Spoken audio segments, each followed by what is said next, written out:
বাংলা একতা মঞ্চ এসআইআর এর প্রয়োগ এবং সমাজের প্রান্তিক মানুষের অভিজ্ঞতা নিয়ে সাংবাদিক সম্মেলন।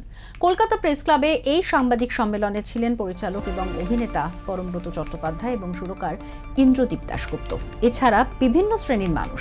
পরমব্রত বলেন, সমাজের বিভিন্ন শ্রেণীর মানুষ রয়েছেন, তাদের কথা কমিশনের বিবেচনা করা উচিত। এদিনের সাংবাদিক সম্মেলনে যোগ দিয়েছিলেন ট্রান্সজেন্ডাররাও এবং তারা তাদের অভিজ্ঞতার কথা তুলে ধরেন।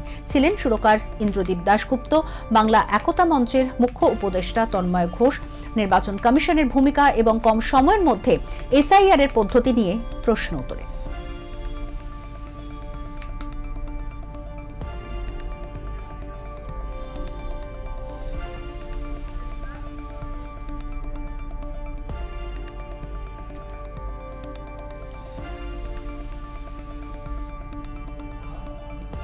সাংবাদিক সম্মেলনে তন্ময় ঘোষ কি জানালেন, শুনব। নির্বাচন কমিশনের কাজই হচ্ছে এটা, তার জন্য এসআইআর করার প্রয়োজন ছিল না। এটা সংবিধানে এবং জনপ্রতিনিধিত্ব আইন 1950 সালের 21 নম্বর ধারায় 3টে উপধারা আছে, তাতে পরিষ্কারভাবে বলা আছে 3টে জিনিস করার। সেখানে এসআইআর বলে কিছু নেই। 3টেকে মিলিয়ে একটা এসআইআর করতে চেয়েছেন, সেটা ওনারা করুন। আমরা চাই নির্ভুল ভোটার তালিকা করুন, কিন্তু কতটা করতে পারবেন, কারণ ওনাদের কতটা সদিচ্ছা আছে। স্বাভাবিকভাবে গ্রামের মানুষ ভীত সন্ত্রস্ত, কারণ একটা জিনিস বুঝতে হবে যে গ্রাম বাংলার মানুষ,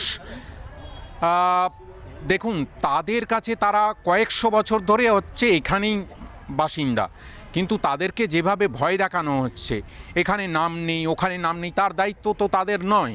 2002 সালে যদি নাম না থাকে, তার দায়িত্ব কার? নির্বাচন কমিশনের। নির্বাচন কমিশন কেন তাদের নাম তুলতে পারেননি? আমি প্রথমেই বলেছি, নির্বাচন কমিশন নিজে নিরপেক্ষভাবে কাজ করছেন নাকি বিজেপির বি টিম হিসাবে কাজ করছেন বুঝতে পারছি না। এসআইআর ঘোষণা হওয়ার সঙ্গে সঙ্গে শুভেন্দু অধিকারী বললেন 1,20,00,000 নাম বাদ যাবে।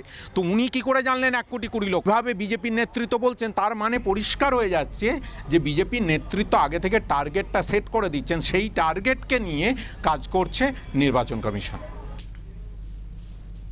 পরমব্রত চট্টোপাধ্যায় তিনি সাংবাদিক সম্মেলনে কি বলেন, শুনব।